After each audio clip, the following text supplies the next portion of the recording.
ಬೆಂಗಳೂರಿನ ಆಸ್ತಿ ಮಾಲೀಕರಿಗೆ ಮತ್ತು ಖಾತಾದಾರರಿಗೆ ಈಗ ಬಿಬಿಎಂಪಿ ಗುಡ್ ನ್ಯೂಸ್ ಕೊಟ್ಟಿದೆ.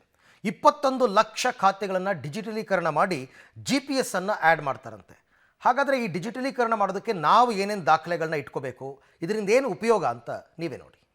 ಬೆಂಗಳೂರಿನಲ್ಲಿ 21 ಲಕ್ಷ ಖಾತೆಗಳ ಡಿಜಿಟಲೀಕರಣ ಮಾಡಿದ ಬಿಬಿಎಂಪಿ ಫೇಸ್ಲೆಸ್ ಸಂಪರ್ಕರಹಿತ ಆನ್ಲೈನ್ ಡಿಜಿಟಲ್ ವ್ಯವಸ್ಥೆ. ಕೆಲವೇ ದಿನಗಳಲ್ಲಿ ಖಾತೆಗಳಿಗೆ GPS ಆಧಾರಿತ ಮಾಹಿತಿ ಅಳವಡಿಕೆ. ಬೆಂಗಳೂರಿಗೆ ಬಿಬಿಎಂಪಿ ಅದರಲ್ಲೂ ಆಸ್ತಿ ಮಾಲೀಕರಿಗೆ ಮತ್ತೆ ಖಾತೆಯನ್ನು ಹೊಂದಿರುವಂಥ ಖಾತೆದಾರರಿಗೆ ಒಂದು ಗುಡ್ ನ್ಯೂಸ್ ಅನ್ನು ಕೊಟ್ಟಿದೆ.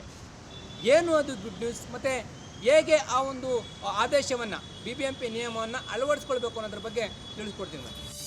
ಜನ ಖಾತೆ ಮಾಡಿಸಬೇಕು, ಖಾತೆ ಪಡಿಬೇಕು, ಖಾತೆ ಬಗ್ಗೆ ಮಾಹಿತಿ ಬೇಕು ಅಂದ್ರೆ ಕಂದಾಯ ಕಚೇರಿಗಳಿಗೆ ಹೋಗಿ ಮಾಹಿತಿ ಪಡೆಯಬೇಕಿತ್ತು. ಈಗ ಬಿಬಿಎಂಪಿ ಮತ್ತಷ್ಟು ಸುಲಭ ಮಾಡಿದೆ. ಒಂದೆರಡು ಗ್ರಾಮ ಪಂಚಾಯಿತಿ ವ್ಯಾಪ್ತಿಯ 2500 ಆಸ್ತಿಗಳನ್ನ ಈ ಖಾತಾ ಮಾಡಿದ್ದ ಬಿಬಿಎಂಪಿ 21 ಲಕ್ಷ ಆಸ್ತಿ ಖಾತೆಗಳನ್ನ ಈಗ ಡಿಜಿಟಲೀಕರಣ ಮಾಡಿದೆ. ಇದೀಗ ಫೇಸ್ಲೆಸ್ ಸಂಪರ್ಕ ರಹಿತ ಆನ್ಲೈನ್ ಡಿಜಿಟಲ್ ವ್ಯವಸ್ಥೆ ಜಾರಿಗೊಳಿಸೋಕೆ ಮುಂದಾಗಿದೆ.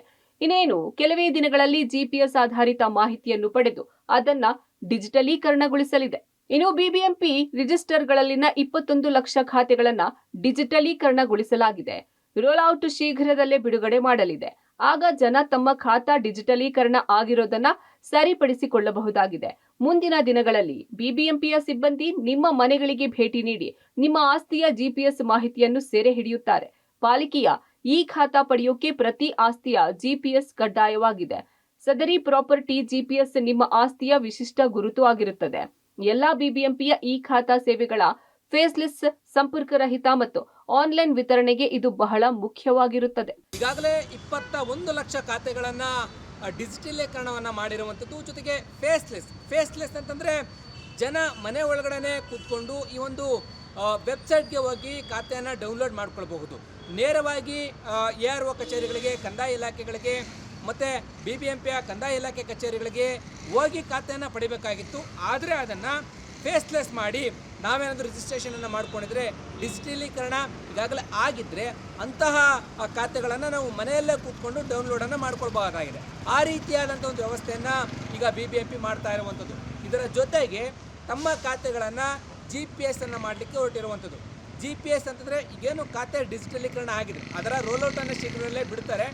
ಬಿಟ್ಟಂತಾಗ ನಮ್ಮ ಮನೆ ಎಲ್ಲಿದೆ, ಖಾತೆ ಎಲ್ಲಿದೆ, ಜೊತೆಗೆ ಅದರ GPS ಯಾವ ಭಾಗದಲ್ಲಿ ಬರುತ್ತೆ, ಯಾವ ರಸ್ತೆ ಯಾವ ಮಾರ್ಗ, ಆ ಒಂದು GPS ಅನ್ನು ಆ್ಯಡ್ ಮಾಡ್ತಾರೆ. ಆಗ ನಾವು ಕುಂತಲ್ಲೇ ಎಲ್ಲಿ ಬರುತ್ತೆ ಮನೆ, ಯಾವ ಮಾರ್ಗ ಅನ್ನೋದನ್ನು ಕೂಡ ತಿಳ್ಕೊಳ್ಬೋದಾಗಿದೆ. ಆ ರೀತಿಯಾದಂಥ ವ್ಯವಸ್ಥೆಯನ್ನು ಈಗ ಮಾಡಲಿಕ್ಕೆ ಹೊರಟಿರುವಂಥದ್ದು. ಇನ್ನು ಡಿಜಿಟಲೀಕರಣ ಆಗಿರೋ ಈ ಖಾತಾಗಳಿಗೆ GPS ಅಳವಡಿಕೆಯಿಂದ ಏನು ಅನುಕೂಲ ಆಗಲಿದೆ? ಈ ಖಾತಾಗಳಿಗೆ GPS ಅಳವಡಿಕೆ ಆದ್ರೆ ಅನುಕೂಲತೆ ಏನು ಅನ್ನೋದನ್ನ ನೋಡೋದಾದ್ರೆ, ಸ್ವತ್ತುಗಳಿಗೆ ಹಾನಿಯಾಗದಂತೆ ಸುರಕ್ಷಿತವಾಗಿಡಲು GPS ಅಳವಡಿಕೆ. GPS ಅನ್ನು ಸ್ಥಳಕ್ಕೆ ಅನುಗುಣವಾಗಿ ನಿಯೋಜಿಸುವುದು ಇದರ ಉದ್ದೇಶ. ಒಂದು ಬಾರಿ GPS ಮಾಡಿಸಿದ್ರೆ ಬೇರೆ ಯಾರೂ ಭೂಮಿ ಪಡೆಯೋಕೆ ಸಾಧ್ಯವಿಲ್ಲ.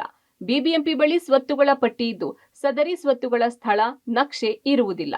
ಆಸ್ತಿಯ GPS ಸಂಗ್ರಹಣೆಯಿಂದ ಇತರೆ ದಾಖಲೆ ಬಳಸಿ ಪರಭಾರೆ ಮಾಡುವುದರಿಂದ ರಕ್ಷಣೆ.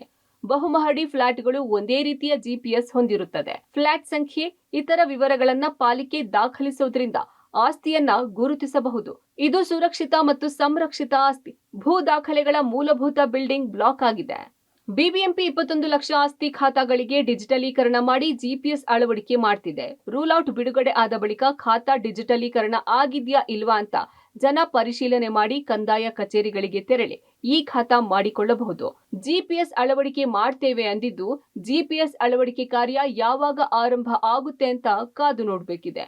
Lokesh, public TV, Bengaluru.